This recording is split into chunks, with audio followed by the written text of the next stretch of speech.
Merci Madame la Ministre. La parole est à Madame Marie-Louise Faure. Merci Monsieur le Président. Monsieur le Premier ministre, il y a plusieurs mois, le Président de la République promettait une baisse durable des prélèvements obligatoires via le pacte de responsabilité. Vous-même, il y a quelques semaines, dans votre discours de politique générale, vous promettiez d'arrêter d'augmenter les impôts. Monsieur le Premier ministre, avez-vous vraiment parlé de pause fiscale? Après la hausse de la taxe diesel, quelle surprise ce matin de découvrir que vous envisagez de taxer les résidences secondaires via une surtaxe d'habitation dans les zones tendues. Au-delà d'ajouter encore de l'instabilité fiscale, vous continuez bien d'augmenter les impôts des Français. Souhaitez-vous continuer à ce point de discréditer par ailleurs la parole politique en faisant comme d'habitude le contraire de ce que vous annoncez? La réalité, c'est que vous ne parvenez pas à faire des économies et préférez les mesures d'appoint en augmentant les impôts et les taxes pour tenter de réduire le déficit.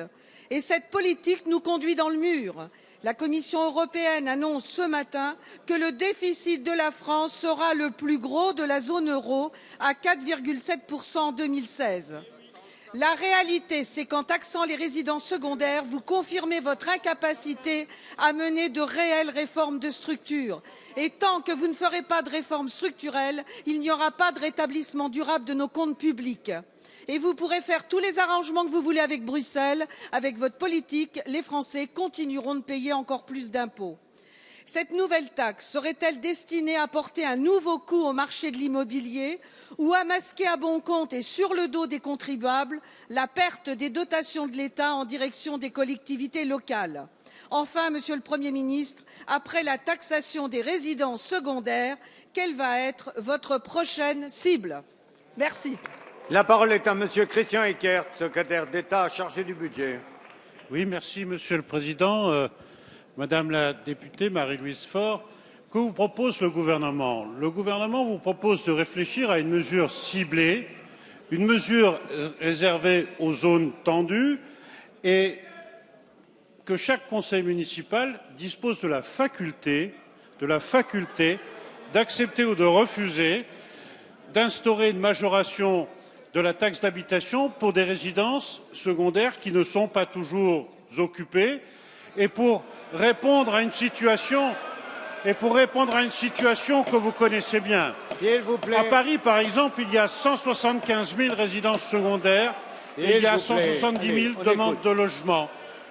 La faculté qui est proposée aux communes pourra être refusée et en cas d'instauration de cette majoration de la taxe d'habitation, seules les communes et non l'État pourront disposer du produit de cette contribution. C'est une proposition que le gouvernement soumet au Parlement. Le Parlement, comme à chaque loi de finances, sera amené à en débattre. Nous aurons l'occasion de le faire dans le cadre du projet de loi de finances rectificatif. Et la mesure est destinée, vous l'aurez compris, à fluidifier le marché du logement pour remettre sur le marché un certain nombre de logements dont l'occupation pourrait être orientée vers la résidence principale.